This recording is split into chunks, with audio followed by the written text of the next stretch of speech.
안녕하세요. 종목의 제왕 진행을 맡은 김은성입니다. 지난 주말 미증시는 고용지표가 양호하게 나오면서 일제히 상승했고요. 오늘 우리 시장도 덩달아서 상승 출발했지만 추가 부양책 통과에 따른 미국의 국채금리 상승에 하락 마감했습니다. 자세한 마감 상황 저와 함께 살펴보시죠. 먼저 코스피 지수부터 살펴보도록 하겠습니다. 코스피 전일 대비 1% 내림세 보이면서 2,996.11포인트로 3,000선이 무너졌습니다. 이번에는 수급 상황 살펴보시죠. 네, 코스피 오늘 개인만이 홀로 5천억 원대의 물량을 순매수했고요. 반면에 기관과 외국인이 쌍끌이 매도세 보였습니다. 기관이 3천억 원대의 물량을, 외국인이 1천억 원대의 물량을 정리했습니다. 이번에는 코스닥 지수도 살펴보시죠. 네, 코스닥은 전장 대비 2.03% 하락세를 보이면서 904.77포인트로 거래 마쳤습니다. 이번에는 코스닥 수급 상황도 살펴보도록 하겠습니다. 네, 코스피와 마찬가지로 오늘도 개인이 홀로 사자세를 보였습니다. 개인이 2천억 원대의 물량을 순매수했고요. 반면에 기관과 외국인이 쌍끌이 매도 우위 보였습니다. 기관이 133억 원, 외국인이 1,778억 원의 물량을 정리했습니다. 네, 그럼 오늘도 저희와 함께 하시면서 여러분의 계좌를 빨갛게 물들여 보시죠. 본 방송에서 제공해드리는 정보는 투자 판단에 대한 조언일 뿐, 투자 결정과 결과에 대한 책임은 투자자 개개인에게 있다는 점 알려드리겠습니다. 그럼 오늘 함께할 전문가 화면으로 만나보시죠.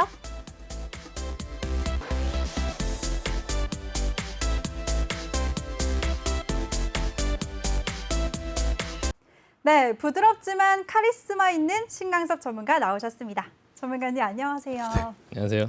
네. 왜 갑자기 이렇게 좋아하시나요? 소개가 마음에 드셨어요? 네네네. 그렇죠. 네. 딱 어울리세요. 아, 감사합니다. 근데 약간 오늘 처음 뵀을 때부터 네네. 시장의 흐름이 안 좋으니까 네. 근심 걱정이 여기까지 느껴지는 것 같아요. 아, 그 느껴졌나요? 네. 네, 포커페이스를 잘 해야 되는데. 아니에요. 아무래도 그만큼 여러분들의 계좌의 진심이라는 거죠. 계좌 관리에. 그렇죠? 네, 뭐 지금 네. 뭐 장이 워낙에 변동성이 크다 보니까 다들 걱정하고 계실 것 같고 또 걱정하실 생각을 하니까 저는 그래도 이제 경험이 많이 있어서 이제 이런 부분의 하락이나 이런 걸 많이 봤는데 다른 이제 개인 투자자분들께서 좀 걱정하시고 할 생각을 하니까 예, 저도 좀 같이 걱정이 돼서요. 예, 마음을 알 것 같아서 좀 걱정하고 있습니다, 같이. 네. 네, 알겠습니다. 여러분들 언제나 24시간 내내 우리 시장뿐만 아니라 미국 시장까지 관리해 주시느라고 주말에 마음껏 쉬지도 못하신대요. 우리 신강섭 전문가와 함께 하고 싶으신 분들 참여 방법부터 알려드리겠습니다. 노란톡 오픈 채팅 검색창에 종목의 제왕 신강섭이라고 검색하시거나 어렵다 하시는 분들 그냥 핸드폰 카메라로 아래 보이는 QR코드 스캔만 하시면 링크가 뜨는데요. 그 링크 클릭만 하시면 한 번에 들어오실 수가 있습니다. 입장하실 때는 비밀번호 0000 꼭 입력하고 들어와 주시기 바랍니다. 네, 전문가님 그럼 본격적으로 시장 얘기를 해볼까요? 네. 우리 시장 전에 주말에 미증시는 일제히 상승하면서 마감했는데 네. 어떤 일이 있었나요? 일단은 뭐 롤러코스터처럼 네. 뭐 지옥행 열차를 탔다가 다시 또 올라오는 예, 거의 뭐 반 죽었다가 살아났는데요. 네. 일단은 나스닥 한번 차트 한번 보시면 네. 네, 일단 차트를 한번 보시면은 지금 아래 꼬리 길게 해서 지금 살아났거든요. 근데 이거를 분봉으로 보시면 장 초반에 그 굉장히 큰 하락이 나왔어요. 굉장히 큰 하락이 나오다가 장 막판 돼서 이제 그 저가 매수세로 그냥 이제 시장을 들었거든요. 그러니까 언론에서는 그 국채 금리가 조금 안정화된 모습을 보였다라고 해서 다음날 올랐다 이렇게 이제 다음날 마감 시황에서는 그렇게 나왔는데요. 네. 사실은 지금 국채 금리를 한번 보시면 국채 금리는 어제 같은 경우도 뭐 안정된 모습을 보이진 않았었거든요. 그냥 계속적으로 오르는 모습이 나왔었는데 그 부분이 뭐 크게 오르지 않았다라는 부분을 시장에서 안정된 부분을 그러니까 안정된 모습을 보였다라고 표현을 하길래 일단은 이게 시장이 이제 이 국채 금리가 올라가는 거에 대해서 좀 어느 정도 적응을 했나 보다라고 생각을 했었거든요. 그래서 이제 그 시장의 반등을 보면서 이제 좀 시장이 안정되겠다라고 생각을 했는데 근데 이제 주말이 되고 나서 그 부양책이 통과됐다라는 소식이 나오면서요. 네. 그게 아니구나. 이게 그 부양책이 통과될 거를 미리 알고 미리 이제 누군가 저점에서 저점 매수를 진행을 한 거구나라는 거를 알게 되면서요. 일단 아직 국채금리 이슈는 아직까지는 또 완벽하게 끝나진 않았구나라는 생각을 좀 하게 됐고요. 일단 이 국채금리라는 게 그 예전에 그 2008년도에도 이렇게 올라오다가 부양책으로 인해서 이제 어떤 유동성 장세가 펼쳐지고 그게 이제 실적 장세로 넘어가기 전에 이런 진통이 있어요. 그때도 네. 마찬가지로 또한 이렇게 국채 금리의 어떤 상승이나 이런 걸 가지고 그때도 얘기가 계속 있었고요. 그러다가 그때도 똑같이 이제 그 지난번에 7년물 이제 국채 입찰을 했는데 그 입찰이 좀 부진했다고 해서 증시가 한번 폭락한 적이 있었고요. 그 부분으로 인해서 또 국채 금리에 대한 우려가 점점 더 심해졌었는데 그때 당시에도 또 똑같은 일이 있었습니다. 그냥 이렇게 국채 입찰을 했는데 입찰이 좀 부진해서 증시가 좀 폭락하고 그리고 나서 이제 3월 10일 날 10년물 국채 만기 입찰이 또 있거든요. 네. 시장에서는 이제 그 국채 입찰에 대해서 또 이제 수요나 이런 부분들이 또 조금 걱정을 하고 있고 그 부분에 이제 어떤 국채 입찰할 때 또 국채 입찰 잘 안 되면 또 국채 금리가 또 약간 불안정하게 움직일 거다 또 이런 부분에 대한 예상을 좀 하고 있어서 그게 이번 주 수요일인데 그때 당시에도 이렇게 국채를 입찰을 했을 때 그 다음에 국채 입찰은 또 괜찮았었어요. 그때도 저도 그걸 보면서 아 다음에 국채 입찰할 때 또 이게 뭐 미달로 나오거나 어떤 부분에 수요가 좀 부진해서 뭐 겨우겨우 입찰이 되면 또 시장에 되게 불안감을 주겠다라고 생각을 하고 있었는데 그때 당시에 이제 입찰은 뭐 괜찮게 그냥 무난하게 지나갔었고요. 그래서 이번에도 조금 그 부분에 대해서 조금 보고 있는데요. 이 네. FOMC 회의가 이제 3월 16일부터 좀 있다 보니까 그 전에 이제 있는 이슈로 이제 그 국채 입찰 그리고 10년물 국채 입찰 다음에 또 30년물 국채 입찰이 또 있거든요. 그래서 네. 그 부분에 대한 걸 시장에서 조금 관심을 갖고 좀 지켜보고 있는 것 같습니다. 네. 네. 이번 주 수요일 10일에 10년물 국채 입찰이 있고 11일에 네. 또 30년물 국채 입찰이 예정되어 있잖아요. 네네네. 전문가님 그럼 조심스럽게 어떻게 예측을 하세요? 일단 시장이 네. 지금도 보시면은 차트 한번 보시면요. 네. 오늘 이미 벌써 나스닥 선물이 1.74% 아까는 이제 제가 이거 그 방송을 시작하기 전에 2% 넘게 빠져 있다가 지금 1.7%까지 지금 하락을 하고 있거든요. 근데 제가 이런 광경을 예전에도 똑같이 봤었어요. 그러니까 어떤 부분에 큰 하락이 나오고 지금 바닥을 잡는 것처럼 저가 매수자가 들어와서 시장을 들었는데 그 다음날 다시 한번 이 선물에서 크게 하락이 떨어진다. 근데 지금 약간 좀 다르게 볼 수 있는 거는 미국 시장이 그러니까 유럽 시장이 지금 하락하고 있지 않아요. 유럽 시장이 지금 독일 같은 경우는 0.9%, 그리고 프랑스, 뭐 영국 이런 데도 지금 크게 그렇게 흔들리지 않고 있거든요. 이럴 경우에 미국 시장이 나스닥이나 이 S&P가 선물 시장에서만 이렇게 급락을 한 다음에 그리고 나서 실제 정규장이 열리면 세게 또 반등을 하면서 거의 하락폭을 다 만회하면서 끝나는 경우가 있거든요. 제가 요 상황이 되게 흔하지 않은 상황이에요. 그러니까 미국 증시는 선물이 하락을 하는데 유럽 증시는 하락하지 않고 그리고 이제 어제 같은 경우에 많이 하락했다가 지금 저점을 다시 한번 확인하는 거죠. 보시면은 지금 이 저점에서 이제 하락을 했다가 이걸 종목으로 한번 보여드리면요. 그냥 알기 쉽게 예를 들어서 뭐 IPO이라는 종목이 있고요. 이걸 분봉으로 보시면 이렇게 크게 하락했다가 지금 크게 다시 상승해서 돌린 다음에 다시 한번 크게 하락을 하는데 이 저점을 깨지 않고 지금 여기서 돌리려고 하는 모습이 나오거든요. 그러니까 이게 장이 시작하고 나면 오히려 상승할 수 있는 부분도 많기 때문에 너무 겁먹지 말고 일단은 그 장이 개장하는 그 상황을 조금 지켜봐야 될 것 같습니다. 네. 네, 좋습니다. 그리고 다음 주 FOMC가 끝날 때까지는 네. 블랙아웃 기간이라서 그러니까 연준 의장의 어떠한 뭐 시장을 달래는 이런 언급을 들을 수가 없잖아요. 네네. 그래서 그때까지는 변동성이 계속해서 이어질 것 같은데 네. 그럼 그때까지는 어떻게 대응을 해야 될까요? 일단은 뭐 시장을 좀 관망하면서 네. 그 장의 흐름을 조금 따라갈 필요가 있고요. 지금 사실 이 국채금리 이 부분을 가지고 지금 얘기는 많이 있지만 사실 경기가 좋아지면서 금리가 올라가는 건 당연한 거예요. 그래서 네. 이제 경기가 올라가면서 금리가 이제 인상되는 부분이 있을 때마다 시장은 조금 주식시장이 좀 흔들리고 단기적으로는 좀 흔들릴 수 있지만 또 다시 자리를 잡고 결과적으로는 고점을 넘어가는 그런 패턴이 계속 나왔거든요. 그게 뭐 이번에는 다르다 뭐 이렇게 또 얘기할 수 있지만 이번에 뭐 돈을 더 많이 풀었다 뭐 그래서 좀 다르다 뭐 이렇게 얘기할 수 있지만 사실 시장은 계속적으로 지금까지 그렇게 반복해서 왔었어요. 그러니까 금리 인하를 하면 시장이 호재가 되고 금리 인상을 하면 시장의 악재가 된다 이런 부분을 보통 책에서는 그렇게 얘기하지만 네. 사실 금리 인하를 할 때도 주가가 내려오고 있으니까 금리 인하를 하는 거거든요. 금리 인하를 한다고 주가가 다시 올라가지 않습니다. 그러니까 금리 인하를 한다고 하는 그런 기대감 때문에 주가가 내려올 때 좀 속도가 좀 덜해지고 순간적인 반등은 하지만 다시 금리 인하를 막상 시행하게 되면 주가는 또 내려가거든요. 그래서 금리 인하를 또 하고 계속적으로 금리 인하를 진행하다가 마지막에 이제 금리가 완전히 낮아진 수준이 됐을 때 천천히 경기가 돌아 올라가요. 근데 금리 인상도 마찬가지거든요.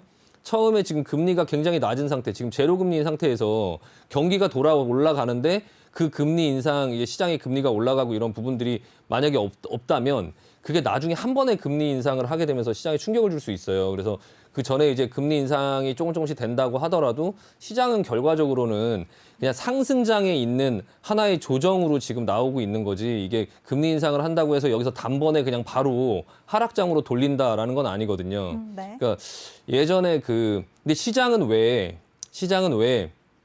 이 금리 인상, 연준 뭐 이런 부분에 대해서 이 부분을 잘 믿지 못하고 다시 시장에서 괜히, 그러니까 여러 가지 부분에서 먼저 준비하고 자꾸 하는 이유가 있어요. 이게 왜 그러냐면 네. 약간 학습된 건데요. 옛날에 이제 그린스펀 의장 전에 폴 볼커라는 의장이 있었고요. 폴 볼커라는 그 연방준비제도 의사의 그 연준 의장이 있고, 그 다음에 이제 그린스펀, 그 다음에 버냉키, 그 다음에 옐런 이렇게 가는데요. 그 폴 볼커가 이제 그 연준 의장을 할 시절에 오일 쇼크가 있었어요. 오일 쇼크가 있는데 이제 물가가 막 상승을 하잖아요. 그때 네. 당시에는 시장이 굉장히 어려웠거든요. 그때 당시에 오일이 뭐 $70, $80밖에 안 됐지만 그 당시에는 엄청난 거였기 때문에 그걸로 해서 시장의 어떤 물가가 너무 급등을 하는 거예요. 근데 그거를 조금 폴 볼커 의장이 조금 진정을 시키지 않고 있다가 그 토요일 날에 네. 갑자기 하루에 금리를 4%로 올렸어요. 4%를 한 번에 그냥 토요일 날 4%로 올리니까 채권이고 뭐고 다 그냥 박살난 거죠. 예, 그거를 뭐 피해 토요일 막 그렇게 부르는데 그냥 완전히 지금에도 시장을 아찔하네요. 네. 깜짝 놀라게 해갖고 그때 한번 이제 그 투자자들이 한번 당한 거죠. 네, 그리고 그 이후에도 옐런 그린스펀이 이제 그 폴 볼커 이후에 폴 볼커가 이제 그때 당시에 그 경기나 어떤 그런 부분에 과열, 그 물가 상승 이런 걸 잡기 위해서 어쩔 수 없이 금리를 20%대까지 높였거든요. 네. 근데 그 20%대까지 높이고 나서 그린스펀은 뭐 그린스펀이 지금 굉장히 뭐 천재다 뭐 이렇게 막 평가를 받지만 사실 폴 볼커가 그만큼 금리를 높여놨기 때문에 그린스펀은 그냥 편안하게 금리를 낮췄던 거예요. 계속적으로 낮추면서 경기는 살아났고, 근데 이제 그 경기가 나중에 1994년도 정도 갔을 때 그 물가가 좀 올라가고 이런 부분에서 좀 경기가 좀 더 살아나고 하라고 이제 금리를 조금 늦게 높이는 바람에 1년 동안에 한 번에 한 3% 정도를 1년 동안 굉장히 빠르게 3%까지 이렇게 상승시키는 그런 일이 있었거든요. 그때도 또한 채권 시장이나 이런 것들이 금리를 높이면 채권 가격들은 다 폭락을 하니까, 그 전에 있던 채권들은요. 네. 다 폭락을 하니까 그 채권 투자자들이나 이런 그런 어떤 사람들이 그런 어떤 그 연준의 어떤 그런 뒤통수를 맞은 적이 있으니까 좀 약간 계속적으로 주의를 하는 거거든요. 그래서 약간 시장에서 민감하게 반응을 하기는 하고 있는데, 제 생각에는 일단은 지금 이 고통을 조금 참으면 결과적으로 증시는 시장은 좀 다시 상승으로 방향을 틀지 않을까. 그냥 어떤 그런 그 유동성 장세에서 약간 실적 장세로 넘어가는 그 와중에서 좀 약간 진통이 있는 거지, 뭐 그 어떤 부분에 대해서 크게 뭐 이게 시장이 뭐 당장 하락으로 돌거나 뭐 그런 상황은 좀 아니라고 보고요. 네. 일단 3월 11일 날에도 또 이제 그 ECB에서 유럽중앙회의가 있어요. 유럽중앙회의가 있는데 그 유럽중앙회의에서도 또 그 시장의 그런 완화 기조나 이런 것들은 아마 계속적으로 아마 유지를 할 거고요. 뭐 국채금리 급등이나 이런 부분에 대해서도 좀 유럽에서도 시각은 같아요. 유럽에서도 그냥 지금 국채금리를 인위적으로 뭐 어떻게 만질 그런 상황은 아니다. 그냥 이 정도의 상승은 용인할 수 있다라고 이제 얘기를 하고 있거든요.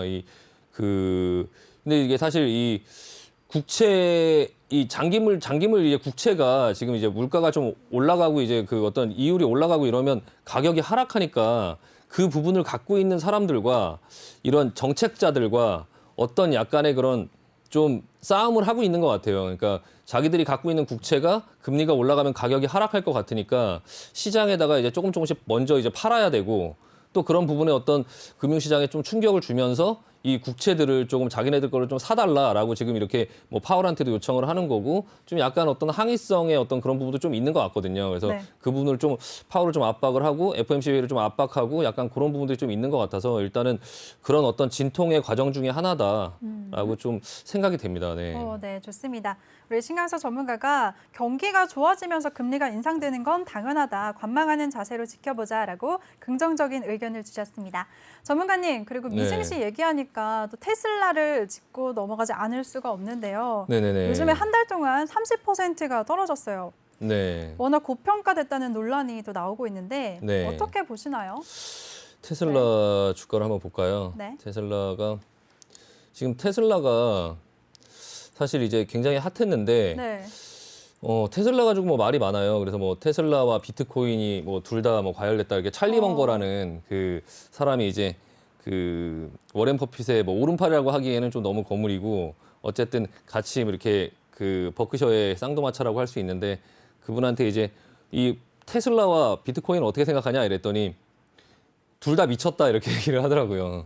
예, 근데 일단은 제가 어떤 말씀을 드리고 싶냐면 주식시장의 산수를 다시 한번 말씀드리고 싶어요. 그러니까 주식시장은 2 플러스 2가 4인데 2 플러스 2가 6 빼기 2가 되거든요. 그러니까 2 플러스 2가 바로 4로 가지 않고 항상 더 올라갔다가 다시 빼기 2를 당하는 그런 상황이 생기고요. 정확히 얘기하면 또 2 플러스 2가 6 빼기 2가 아니라 6 빼기 3 플러스 1이 돼요. 또 내려오다가 또 더 내려갔다가 다시 오는 또 그런 상황이 생기거든요. 그래서 테슬라가 지금 2 플러스 2가 5인지 6인지 뭐 7인지 8인지 어디까지 갔는지는 모르겠지만 어쨌든 또 이제 지금 현재 상황에 맞는 어떤 자기 자리를 찾으러 좀 내려오는 어떤 과정 속에 있다. 근데 생각보다 조금 더 내려갈 수 있다. 왜냐하면 테슬라가 그전에는 약간 어떤 전기차의 독점적인 위치를 차지했었고요. 이게 네. 이제 차를 팔지만 어떤 소프트웨어 회사다. 막 이런 것들을 계속 강조하면서 굉장히 성장성을 많이 그런 어떤 시장에서 좀 인정을 받았거든요. 네. 근데 사실 테슬라는 돈을 벌지 못하고 있어요. 근데 이제 그런 상태에서 뭐 현대차 같은 경우도 아이오닉 5가 나왔고 GM이나 어떤 폭스바겐 이런 데서도 이제 그 전기차들이 이제 쏟아져 나오고 있고요. 네. 그 아이오닉 5도 지금 유럽이고 뭐 우리나라고 전부 다 지금 매진이 됐잖아요. 그러니까 어떤 그런 현상들을 보면서 좀 테슬라가 이제는 좀 예전보다 차를 팔고 하는 것들이 좀 덜하지 않을까라는 부분에서 좀 조정받을 타이밍에서 그런 여러 가지 상황들이 좀 겹치면서 그리고 또한 이제 그 가지고 있는 돈을 가지고 비트코인을 산 그 부분도 또 이제 비트코인으로 인해서 회사가 또 막 움직여야 되는 또 그런 부분, 비트코인의 가치로 인해서 또 움직여야 되는 부분, 또 뭐 그런 부분들 때문에 조금 타격을 입는 것 같고요. 또 하나는 이제 그 테슬라를 굉장히 많이 샀던 그 펀드가 있어요. 이게 아크 인베스트먼트의 그 캐시우드, 예, 캐시우드 돈나무죠, 돈나무, 캐시우드, 예, 네. 돈나무 여성분이신데 그분이 수장으로 있는데 그분이 이제 지금 주식의 상황을 보면 지금 테슬라뿐만 아니라 지금 성장주들, 그러니까 나스닥에 처음에 신규 상장된 어떤 성장주들뿐만 아니라 그런 작은 업체들이 전부 다 지금 폭락을 하고 있거든요. 전부 다 지금 폭락을 하고 있는 상태에서 지금 테슬라는 이제 굉장히 크게 상승을 했고 이제 캐시우드나 이런 아크 인베스트먼트 입장에서는 다른 이제 아크 인베스트먼트가 이런 성장주들을 굉장히 많이 했어요. 뭐 우주항공 테마, 뭐 로봇 테마 그런 것들을 막 ETF로 만들어 갖고 굉장히 작은 회사들 또한 굉장히 많은 지분을 막 이렇게 쓸어 모았거든요. 그러니까 네. 시장에서 긁어갔어요. 그래서 하물며 이제 어떤 회사들 같은 경우는 아크 인베스트먼트에서 지분을 20-30%씩 들고 있어요. 평상시에 거래량도 없는 종목들인데 그거를 이제 아크 인베스트먼트에서 끌어올린 거죠. 예, 그런 어떤 성장성을 보고.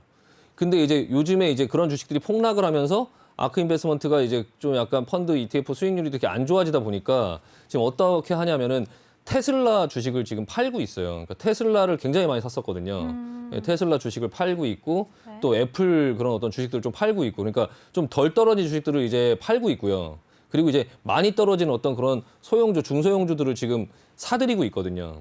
그러니까 또 그런 어떤 또 타겟도 될 수 있어요. 테슬라가. 그러니까 기존에 많이 올랐기 때문에 이제 여러 가지 그 부분에 대한 조명을 받았다가 지금 그 이후에 경쟁자들이 나타나고 그리고 또 주식시장의 상황들이 나스닥이 지금 급락을 하는 상황들이 나오면서 또 그런 어떤 성장주들이 많이 오르지 못했던 종목들 아니면 작은 종목들이 이제 급락을 하는 상황들이 나오다 보니까 네. 충분히 많이 올랐던 이 테슬라의 부분을 차익 실현을 해서 그쪽에 어떤 종목들을 또 매수하는 그런 아크 인베스트먼트 같은 그게 꼭 아크 인베스트먼트만 그러지는 않을 거라는 생각도 들고요. 근데 예, 말씀을 네. 들어보니까 그 아크 인베스트먼트가 약간 좀 현명하다, 시대를 앞서서 볼 수 있을 것 같다라는 의견도 드는데요. 네네네. 그럼 아크 인베스트먼트처럼 그런 빅테크 주식을 팔고 네. 중소형 성장주를 사는 거에 대해서 어떻게 생각하시나요? 이 캐시우드라는 사람은 네. 용자죠, 용자. 보통 흔히는 그런 선택을 하기에는 좀 쉽지 않아요. 그러니까 장이 하락하면 오히려 많이 떨어지는 작은 주식을 팔아서 조금 이제 큰 주식들이나 뭐 아니면 뭐 엑소모빌이나 이런 어떤 그 워렌 버핏이 했던 것처럼 뭐 쉐브론을 산다든지 뭐 그런 부분을 해서 지금 워렌 버핏 같은 경우는 판단을 굉장히 잘했죠. 요즘 에너지주가 괜찮으니까. 네. 근데 이제 그 떨어지는 종목에 계속 물을 타는 이거를 그렇게 크게 지분을 갖고 있는 그 캐시우드 같은 사람이 그거를 이제 테슬라를 팔아서 그거를 다시 더 사고 뭐 더 사고 이렇게 하기가 사실 이게 강심장이니까 가능하고요. 그쵸. 인터뷰를 했는데 네. 본인이 이제 나와서 얘기를 했어요. 얘기를 했는데 지금 이 상황에 대해서 어떻게 생각하냐라고 네. 물어봤더니 캐시우드는 그냥 익사이팅하다. 오, 예, 그냥 흥미진진하고 정말 용자세요. 예, 익사이팅하다고 네. 그냥 굉장히 흥미롭다라고 얘기를 했고요. 그러니까 그게 이제 이런 어떤 폭락장이 오면 굉장히 이제 또 무서워질 수 있고 또 일반적인 또 다른 거무 투자자들은 뭐 더 떨어진다. 뭐 이게 어떻게 될지 모른다 막 이렇게 얘기를 하는 사람들도 있는데 본인이 이제 그렇게 ETF가 뭐 많이 올랐죠. 그동안에 한 175% 이렇게 상승을 했으니까 그중에 지금 한 30% 정도 폭락을 맞은 건데 그 ETF 자체도 수익률이요. 돈이 좀 빠져나가고 근데 좀 걱정하는 거는 이제 그 아크 인베스트먼트에 이제 그 돈을 집어넣은 사람들이 네. 주가가 이제 떨어지면 네. 환매를 신청할 수 있어요. 어. 예, 환매를 신청하게 되면은 그 중소형주들 갖고 있는 것들을 어쨌든 간에 팔아서 다시 현금화를 해줘야 되는데 네. 그게 팔기가 용이하지가 않거든요. 예, 종목들이 거래량이 그렇게 많이 없는 종목들이다 보니까 아크 인베스트먼트가 이렇게 테슬라나 이런 걸 현금화해서 그런 주식을 샀다가 혹시나 펀드가 환매가 들어오면 그 아크 인베스트먼트 때문에 걔네가 갖고 있는 종목들이 오히려 또 더 시장에서 폭락을 할 수 있는 또 그런 상황들이 나올 수 있어서 지금 그 개인 투자분들께서 아크 인베스트먼트가 갖고 있는 그런 종목들을 따라 사시는 분들이 굉장히 많거든요. 유튜브나 이런 데 보면. 네. 근데 그게 이제 또 뭐 안 좋은 상황으로 가게 되면은 그런 어떤 위험성도 있기 때문에 그 부분 조금 조심하셔야 될 것 같습니다. 네. 근데 뭐 개인적으로 캐시우드의 그런 어떤 행동은 네. 저도 굉장히 대단하다고 생각하고요. 그럼 아무나 어, 못한다고 생각하고요. 맞아요. 근데 이제 저희 같은 사람들이 우리 같은 사람들이 그걸 따라하기에는 좀 힘들죠. 네. 무서워요. 네. 네. 네. 알겠습니다. 이렇게 미국 시장 흐름까지 짚어주셨는데요. 한국 시장뿐만 아니라 미국 시장까지 꼼꼼하게 정리해주시는 우리 신강섭 전문가입니다. 신강섭 전문가와 함께할 수 있는 방법 다시 알려드릴게요. 누런톡 오픈 채팅 검색창에 종목의 제왕 신강섭이라고 검색하시거나 아니면 핸드폰 카메라로 아래 보이는 QR코드 스캔만 하시면 링크가 뜨는데요. 그 링크 클릭만 하시면 한 번에 들어오실 수가 있습니다. 입장하실 때는 비밀번호 0000 04개 꼭 입력하고 들어오시기 바랍니다. 네, 전문가님. 네. 그럼 이번에는 오늘 우리 시장 얘기 좀 한번 해볼게요. 네. 미증시가 상승했다고 해서 저는 솔직히 기대했거든요. 네. 우리 시장도 상승하겠다. 네네네. 근데 오늘 코스피 같은 경우에는 3,000선이 무너졌어요. 네네. 이유가 뭔가요? 네. 아, 저도 네. 금요일 날 이제 미국 시장이 급반등을 하고 네. 아, 그러면 이제 월요일 날 우리나라 장은 괜찮겠구나 생각을 했는데 네. 그 부양책 통과가 딱 나오면서 아, 이게 그렇지 않을 수도 있겠다라는 생각을 조금 했어요. 왜냐하면 시장이 오를 때는 어떤 이유가 없이 오르는 게 사실 제일 좋거든요. 그냥 네. 저가 매수로 오르고 이유가 나중에 나오는 것들이 제일 좋은데 부양책 통과가 이제 그 주말에 발표가 되면서 그럼 또 부양책 통과가 되고 나서의 이후의 상황들을 또 생각할 수가 있잖아요. 네. 부양책 통과가 되면 어쨌든 간에 채권이 또다시 많이 나오게 되고 그러면 또다시 채권 금리가 또 움직이게 될 것이다라는 부분에 대해서 또 시장에서 우려를 하겠네라는 생각을 했었고요. 네. 그리고 또 이제 그 부양책이 통과되고 나서 그 다음에 이제 부양책이 또 예정돼 있는 게 없잖아요. 그러니까 이게 마지막 부양책이 아닐까라는 것도 시장에서 또 우려를 좀 할 것 같다라는 생각도 조금 해봤고요. 근데 이제 우리나라 시장에 오늘 그 하락에 이제 직격탄을 날린 거는 중국이에요. 네, 중국 네. 시장이 오늘 좀 시장이 급락을 하면서 그러면서 이제 경기 회복에 대한 우려 때문에 일단 시장이 급락을 했고요. 상해 종합지수를 보면 지금 일봉으로 보면요. 이게 지금 조금 예, 이렇게 좀 많이 밀렸어요. 예, 많이 밀리면서 다른 나라 시장은 다 괜찮은데 이게 지금 니케이 같은 경우도 뭐 이 밑으로 뚫리진 않았고 뭐 대만 같은 경우도 뭐 괜찮았는데요. 중국 증시가 이렇게 밀리면서 지금 베트남도 괜찮고 홍콩하고 이 중국 증시가 밀리면서 우리나라 시장이 이걸 못 버틴 것 같아요. 그래서 중국 증시가 한 2%, 홍콩이 한 3% 이렇게 떨어지다 보니까 장중에 이 분봉을 따라가면서 우리나라 시장도 계속적으로 내려왔고요. 다만 이제 우리나라 시장 분봉을 한번 보면 지금 일봉으로 60일선까지 왔어요. 지난번에 아래 꼬리 당겼던데 저점 확인 다시 한번 하는 모습이고요. 근데 분봉으로 보면 마찬가지로 굉장히 지난번에도 말씀드렸지만 등락이 굉장히 큰 것 같지만 사실 또 제자리에 왔다. 또 이제 이 자리에 이제 지켜주는 자리에 또 와 있고요. 코스닥 같은 경우도 보시면 지난번에 이제 찍고 뭐 당겨주면서 좀 다시 살아나 싶었는데 또 다시 마찬가지로 이것도 오르면 내려가고 내려가면 올라가고 또 내려가고 지금 또 내려온 그냥 아직 저점 깨지 않고 또 이 부분에 또 와 있습니다. 오늘 이제 미국 시장이 어떻게 되느냐가 또 굉장히 중요하겠죠. 미국 시장이 만약에 안 좋게 끝나면 이거는 뭐 저점 이탈할 거고 이것도 저점 이탈하겠죠. 딱 저점 이탈하는 자리에 있으니까. 근데 이제 오늘 미국 시장이 지금 현재 선물은 지금 하락하고 있는데 지금 이 상황이 이제 장이 시작하고 나면 어떻게 이제 움직일지 그 부분을 조금 주의 깊게 봐야 될 것 같습니다. 지금 현재도 한 1.8% 정도 내려가 있고요. 지금 이제 조금 저점 부분에서 좀 자리를 만들면서 조금 기다리고 있어요. 기다리고 있고 지금 보시면 달러가 지금 좀 강해지는 모습이 나오고 있긴 하거든요. 이제 국채 금리가 올라가면 미국의 금리가 올라가면 달러가 강해져요. 우리나라의 금리가 올라가면 우리나라에 돈이 몰려들면서 우리나라의 원화가 강해지는 것처럼 마찬가지고요. 지금 유가 같은 경우는 오펙 플러스 회의에서 이제 예상과 다르게 사우디가 증산을 하지 않았어요. 그냥 감산한 상태로 유지를 한다고 해갖고 원래는 시장에서는 유가가 좀 조정을 받을 거라는 예상을 했었는데 그 부분에 대해서 좀 계속적으로 나오면서 주가는 상승을 했었는데 이제 조정을 주고 있고요. 뭐 다른 지표들이나 이런 부분들은 지금 좀 뭐 구리 가격도 그렇고 좀 조정을 받고 있고 뭐 상품 가격들 이제 곡물 가격들이 조금 오르고 있어요. 좀 오르고 있는데 그렇게 뭐 심하게 오르는 건 아니고 일단은 시장에 뭐 어떤 그렇게 큰 혼란이 오거나 하는 상태는 아니고요. 지금 일단 오늘 미국 시장 자체가 사실 우리나라 시장이 좀 중요할 것 같고요.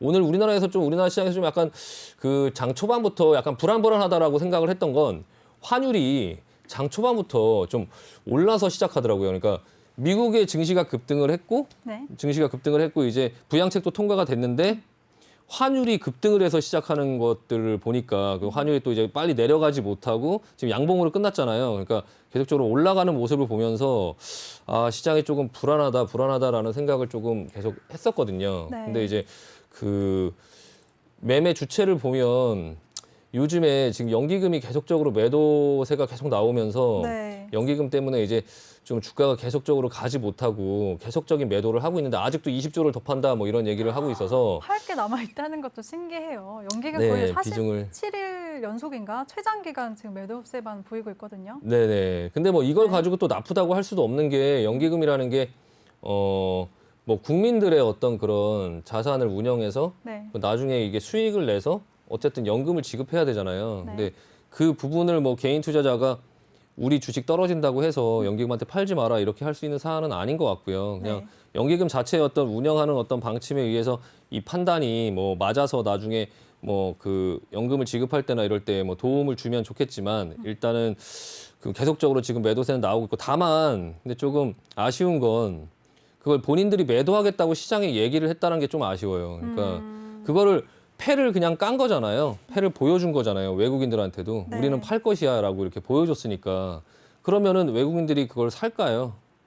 아니요. 네, 그게 이제 조금 연기금에서 좀 뭐 아마추어도 아니고 그냥 본인들이 본인들이 어떻게 할 것이다라는 거에 대해서 그냥 진행을 할 때 너무 그냥 시장에다 그냥 다 얘기를 해버려서 아, 외국인들이 그러면 이걸 싸게 사려고 하지 어차피 20조나 더 판다고 하면 이걸 굳이 뭐 왜 파는지 모른다면 좀 파는 거를 받아주기도 할 텐데 뭐 아직도 팔 게 이만큼 남았다고 하니까 뭐 천천히 사도 되겠네 이런 사람의 그러니까 상식적으로 생각했을 때 그렇게 되지 않을까요? 그래서 제가 생각해 봤을 때는 파는 건 좋은데 그거를 너무 어떻게 할 것이다라는 걸 시장에 굳이 얘기할 필요가 있었을까라는 생각을 좀 하고 있습니다. 그래서 일단은 개인들은 지금 열심히 사고 있는데 개인들 힘만으로는 지금 어떤 시장 상황이 흔들리고 하는 부분에서 좀 받쳐주지 못하고 지수는 이제 계속적으로 좀 흘러내리면서 계속적으로 이렇게 저점과 그 부분을 좁은 폭에서 이제 좁은 폭도 아니죠. 뭐 한 그 1%, 2% 내에서 계속 왔다 갔다 하고 있는데요. 일단은 그 사이에서 근데 외국인은 되게 갈망하는 것 같아요. 그래도 오전에는 수급이 들어왔었거든요. 코스피에서는. 네네네. 네.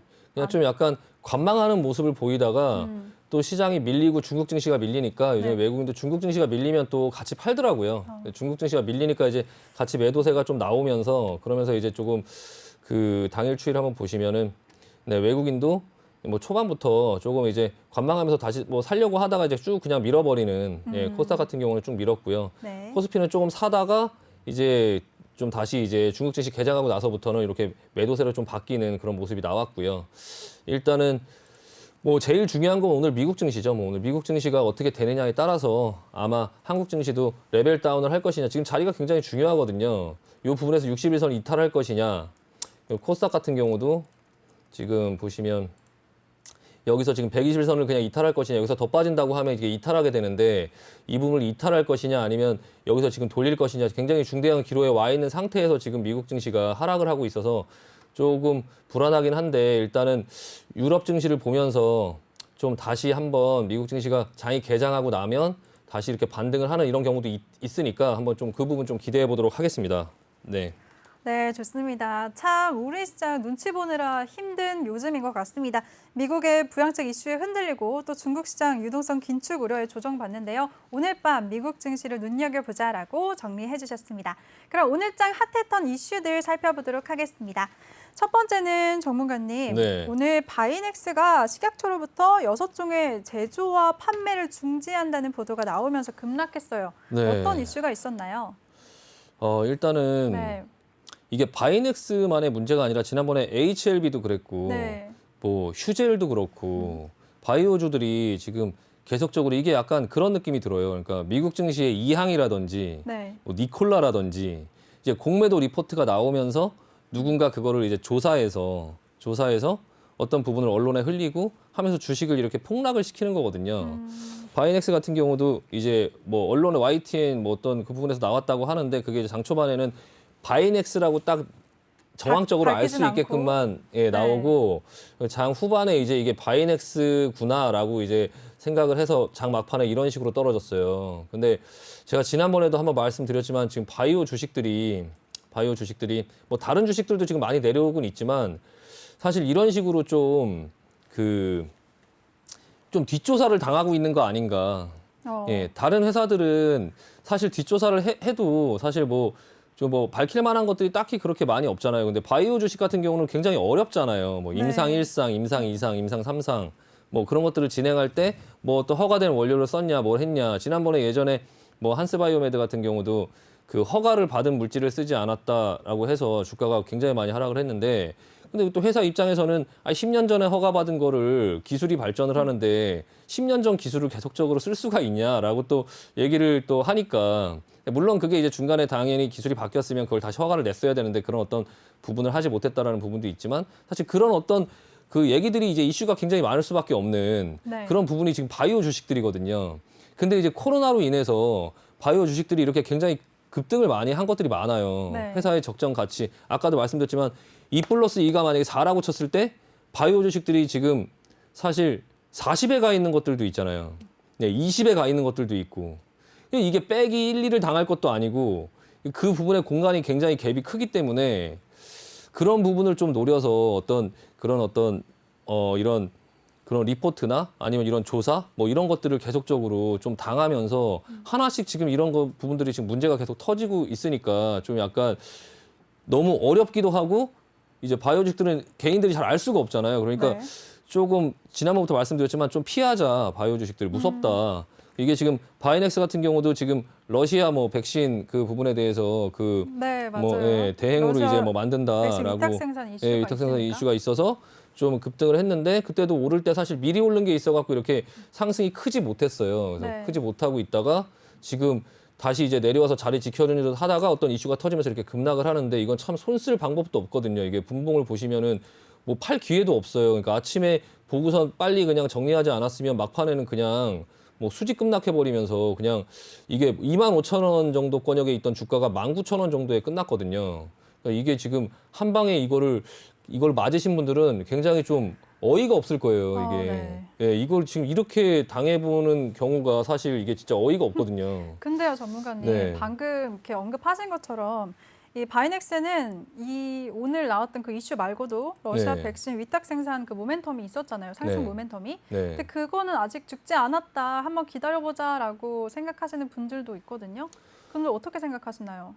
그건 일단 아닌 것 같고요. 제가 네. 항상 말씀드리지만 주가는 네. 이 앞에 미리 올랐던 부분들이 그런 기대감을 반영해서 다 오른 거고 그게 현실화가 됐을 때는 사실 주가가 그걸로 인해서 뭐 회사가 크게 성장한다 하더라도 사실 좀 약간 백신 같은 경우는 좀 단기적인 어떤 이슈잖아요. 네. 그게 뭐 어느 정도 지나고 나면 또 없어질 거고 그걸로 인해서 뭐 새로운 어떤 기술이 또 만들어지고 또 만들어지고 하면서 계속적으로 성장하는 건 아니어서 어떤 플랫폼처럼 그 전에 이미 벌써 이슈로 많이 올랐기 때문에 그분의 재료가 그냥 소멸되는 어떤 그런 부분이라서 이게 아무 문제가 없었던 이수앱지스 한번 볼까요? 이수앱지스가 네. 이제 러시아 백신 대장주였는데 네.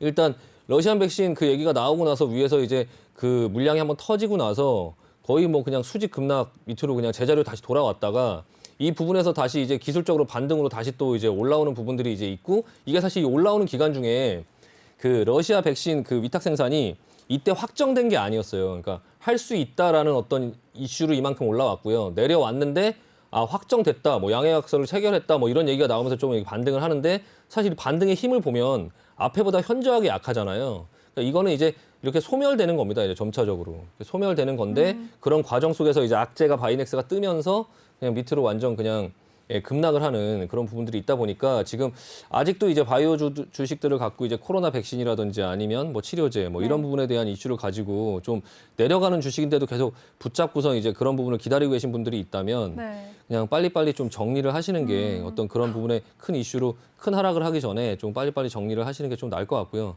네. 지금 제약주들 같은 경우도 사실 돌아가면서 지금 다 추세를 깨면서 지금 계속 내려오고 있어요. 네. 뭐 추세가 살아있던 마지막 종목들도 다 추세를 깨고 있고 그 전에 있던 종목들도 전부 다 지금 많이 내려오고 있거든요. 물론 시장이 그것만 내려오는 게 아니긴 한데요. 일단 바이오 제약주들은 좀 그냥 시장의 분위기나 이런 부분들을 봤을 때 나중에 코로나가 다 지나가고 나서 돈이 어떤 자금들이 전부 경기 순환주라든지 이제 경기 민감주 이쪽으로 돈이 많이 쏠릴 것 같고 그 코로나라 이런 어떤 제약 이런 쪽으로는 사실 돈이 가는 부분들이 좀 적지 않을까. 그 부분에 대한 이슈가 한번 유행이 한번 생기고 버블이 한번 생겼기 때문에 그 버블이 좀 없어지려면 시간이 좀 많이 필요하거든요. 그래서 그런 어떤 꼭 가격 조정이 아니다 하더라도 그 기간 조정이 반드시 필요한 지금 이쪽 섹터예요. 그러니까 네. 그걸 가지고 있으면 내가 가격으로 많이 조정을 받지 않더라도 기간으로 굉장히 긴 기간 동안에 좀 그 고통을 받을 수 있다라는 부분들이 좀 예상이 돼요. 그러니까 그 부분에서 조금 피해 있으시는 게 좋을 것 같습니다. 네. 근데 전문가님, 저 네. 궁금한 게 네. HLB도 얼마 네. 전에 허위 공시 논란 때문에 이렇게 신뢰를 잃은 사건이 있었잖아요. 네네. 그때도 뭐 하한가 맞고 사람들 네. 많이 막 정리하고 속상한 분위기가 네. 있었는데 그래도 네. 최근에 그 후에 반등이 나와주면서 좀 주가가 변화가 있었어요. 네네네. 이걸 좀 기대해 볼 수는 없나요? 이거는 HLB 회사에서 승부수를 던졌어요. 무상증자를 네. 신청을 했거든요. 이게 무상증자를 하려고 하면 한번 회사 재무비율을 한번 볼까요? 네.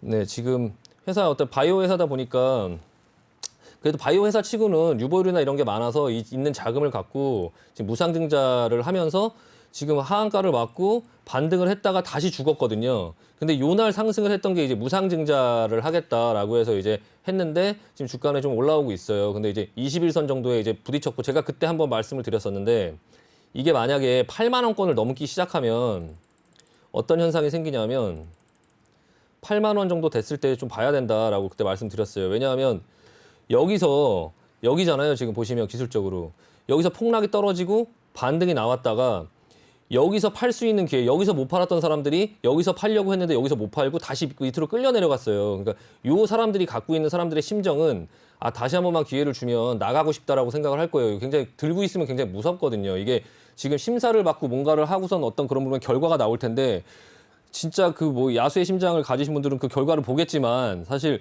웬만하면 이 결과를 보고선 되면 뭐 상승을 뭐 상한가로 가겠죠. 근데 안 되면 이게 그냥 바로 점하한가로 또 떨어지는 이런 상황들이 생기는데 이게 모험을 할 것이냐 아니면은 다시 한번 반등을 줬을 때 좀 나갈 것이냐 이런 부분에 대해서 판단을 해야 되는데 사실 지난번에 여기를 찍고 갔을 때 충분한 시간을 주지 않았다고 지난번에도 제가 말씀드렸죠. 네. 예, 여기에서 팔 수 있는 시간을 충분히 주지 않았어요. 그래서 여기서 팔려고 하는 사람들이 좀 있을 것 같고 그 가격대가 지금 8만 1,000원, 8만 2,000원, 8만 2,500원 정도 부근인데 그게 지금 오늘 한번 여기를 찍어줬거든요.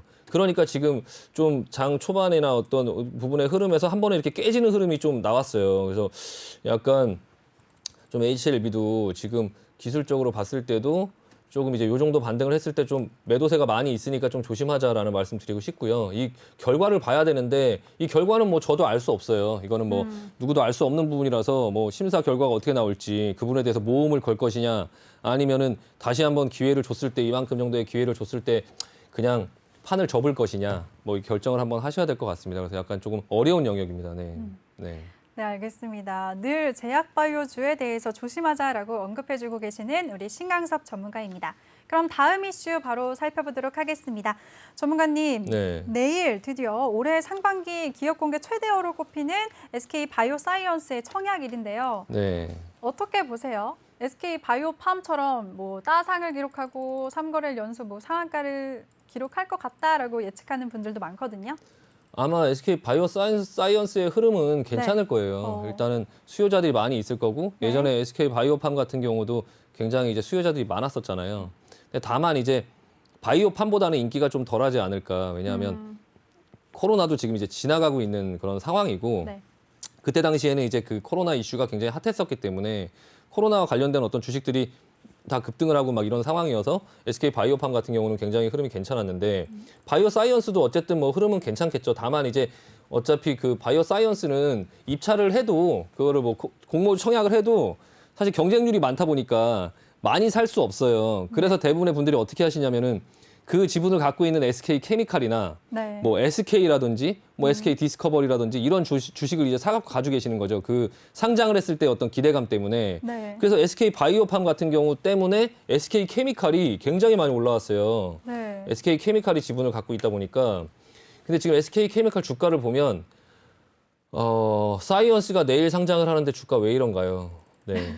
왜 이런가요, 정말요? 이거 미리 반영을 해서 그래요. 조정받나요? 네, 미리 반영을 해서. 충분히. 예, 이게 그 SK 바이오팜만 상장을 했었다면 네. 지난번에 말씀드렸지만 이게 올라와서 이게 내려가고 있었을 거예요. 근데 바이오 사이언스가 있었기 때문에 계속적으로 여기를 지켜주면서 계속 준비를 하고 있었던 거고요. 근데 개인 투자자분들께서 바이오 사이언스만 상장을 하면 이 주식이 올라갈 것이다, 여기서 더 갈 것이다 이렇게 생각을 하시고 지금 이거 버티고 계실 수 있는데 지금 내려가는 모습을 보면 그 굉장히 급하게 내려가고 있거든요. 지금 보시면은 엊그제도 9% 떨어지고 그 전날도 5% 떨어지고 오늘도 6% 떨어졌고요. 뭐 오늘 뭐 다른 주식들도 많이 떨어지긴 했지만 SK 케미칼이 지금 특히 좀 많이 내려오고 있고 그때 SK 같은 경우도 그때 당시에 여기 바이오팜 상장했을 때 계속적으로 이렇게 밀려 내려왔고 지금 이렇게 계속 밀려 내려오고 있잖아요. 이 부분도 지금 SK도 지금 거의 다 지난번에 흐름을 똑같이 타고 있고 그리고 여기서 이만큼의 기간 조정을 주고선 다시 올라갔거든요. 그러니까 좀 약간 좀 위험해 보인다 SK 케미칼도. 네. 이게 지금 네. 올라간다라고 기대하는 것보다는 그냥 좀 내려올 것 같다. 그러니까 사이언스가 상장이 돼도 좀 더 내려올 수 있다라는 부분에 대해서 생각을 하는 게 좀 합리적이에요. 그래서 혹시라도 이게 사이언스의 기대감이 완전히 사라지기 전에 네. 사이언스가 상장이 되거나 어떻게 했을 때 흐름이 괜찮을 거잖아요. 만약에 뭐 따상을 간다든지 상한가를 갔을 때 네. 케미칼이 일시적으로 좀 움직여 준다면 기존에 가지고 계신 분들은 조금 빠져나오는 기회로 삼아야 될 것 같고요. 그걸 기대해서 이걸 지금 사시거나 해서 그 내려오는 반등이 나올 것 같다라는 걸 먹으려고 지금 이거 들어가시면 안 돼요. 저도 그게 궁금해서 질문 드리려고 했는데. 예, 그럼 이게 안 이제 되나요? 타짜에서 얘기하잖아요. 함부로 밑장 빼다가 손목 날아간다고 이렇게 밑장 빼갖고 네, 여기서 약간 급등 연기를 먹으려고. 좀 약간 욕심내시는 것 같아요, 전문가님 근데. 네, 이게 이제 화면 여기서 보시면서 다시 여기서 이게 해주시겠어요? 밑장 빼는 건데요. 이게 여기서 이거 밑장 빼갖고 이거를 급등하는 걸 먹으려고 하면은 네. 이거 뭐 대참사 터질 수 있어요. 그러니까 이게 가지고 계신 분들은 그걸 기회로 삼때 네. 반등이 안 나올 수도 있거든요. 그리고 반등이 나왔을 때 충분히 팔 수 있는 시간을 안 줄 수도 있고요. 그러니까 가지고 계신 분들은 좀 이제 반등이 나오는 부분을 빠져나오는 기회로 삼아야지 이렇게 급락하는 주식을 대반등하는 걸 먹으려고 미리 예측해서 들어가면은 나중에 한두 번 더 빠지면요.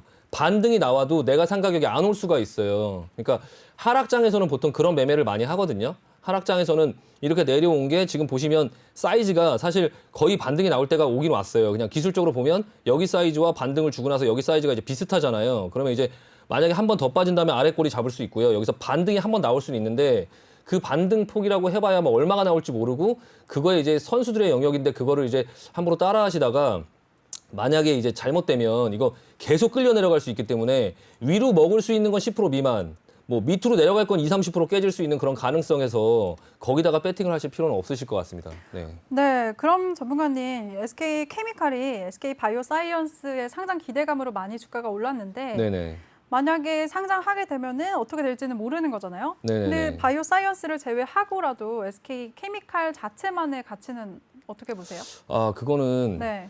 좀 지금 사실 이게 그 사이언스를 빼고는 얘기할 수 없는 주가죠. 예, 결론만 말씀드리면요. 네. 예, 지금 회사의 뭐 어떤 그런 매출이나 뭐 그런 부분들이 뭐 안 좋다 그런 걸 떠나서 이건 2018년도에도 뭐 2019년도에도 뭐 실적은 계속적으로 올라가고는 있는데요. 네. 그렇다고 해도 이 정도의 주가를 설명할 수가 없어요. 그러니까 제가 SK케미칼을 평상시 때 거래를 많이 했었는데요. 지금 예전에 어떤 가격을 한번 보시면 지금 이게 3만 원, 4만 원, 5만 원, 6만 원, 뭐 10만 원 요 정도 사이에서 왔다 갔다 하는 주식이 지금 40만 원을 갔다가 지금 30만 원까지 왔는데요. 이게 지금 SK바이오팜과 SK바이오사이언스를 빼고 설명할 수 있는 주가는 아닌 것 같고요. 네. 그리고 또 아까도 말씀드렸지만 2+2가 4였을 때 6이 됐던 7이 됐던 뭐 8이 됐던 주가는 4로 갈 때 그냥 얌전하게 4로 가지 않습니다. 예, 고통을 줘요. 밑으로 더 내려갔다가 다시 자기 자리를 찾아가는. 내려갈 때 여기서 멈추겠지. 그래서 언론에서 나오죠. 이 회사의 적정 가치는 여기기 때문에 더 내려갈 데가 없다. 하지만 더 내려갈 때가 항상 있어요. 예.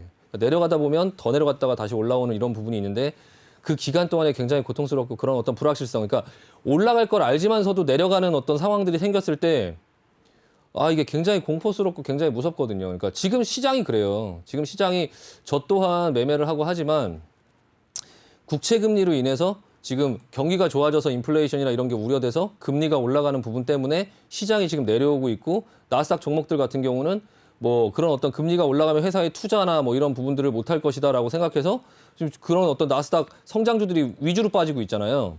근데 가만히 상식적으로 생각을 해보세요. 금리가 1.5%, 뭐 2% 된다고 해서 회사들이 그 금리가 부담스러워서 투자를 안 할까요? 예, 그건 네. 상식적으로. 네. 그러니까 금리가 만약에 4%, 5%, 6%, 7% 정도 올라가서 그 정도 수준까지 올라갔다면 그게 말이 되지만 지금 처음 금리가 이제 시장에서 경기가 좋아지면서 조금씩 올라가고 있고 회사들은 실적이 좋아지고 있어요. 좋아지고 있는 상태에서 이제 어떤 그런 금리가 조금 움직이면서 올라간다고 했을 때 과연 그 회사들이 그 금리에 대한 부담 때문에 투자를 진짜 못할까? 이 정도 수준의 금리를. 저는 아니라고 보거든요. 근데 그런 부분에 대한 걸 다 알면서도 하지만 시장이 내려오니까 무서운 거예요. 견디기가 쉽지 않아요. 이게 다시 반등이 나올까라는 걸 알지만 그래도 막고 있으면 이게 굉장히 무섭거든요. 근데 SK케미칼도 마찬가지로 그런 어떤 부분을 말씀드리고 싶어요. 그러니까 다시 이게 뭐 내려왔다가 다시 올라갈 지연정 이 내려오는 과정이 굉장히 무섭고 굉장히 고통스러울 수 있다. 이게 SK바이오사이언스의 어떤 재료가 없어지고 나면 시장이 내려올 때 이게 뭐 브레이크가 안 걸릴 수 있는데 어떤 큰 어떤 반전이 있을 만한 게 사실 여태까지는 SK바이오사이언스가 이걸 받쳐줬는데 지금 그것까지 만약에 없어져 버리면 좀 약간 무서운 흐름으로 가지 않을까 싶어서 약간 그 부분에 대한 이슈 마지막 버스 그거 떠나기 전에 그거 네. SK바이오사이언스 상장돼서 어떤 주가 흐름이 괜찮게 나온다면 그걸 먹으려고 따라 들어가지 말고 가지고 계신 분들은 좀 탈출하는 기회로 삼자라는 말씀 드리고 싶습니다. 예.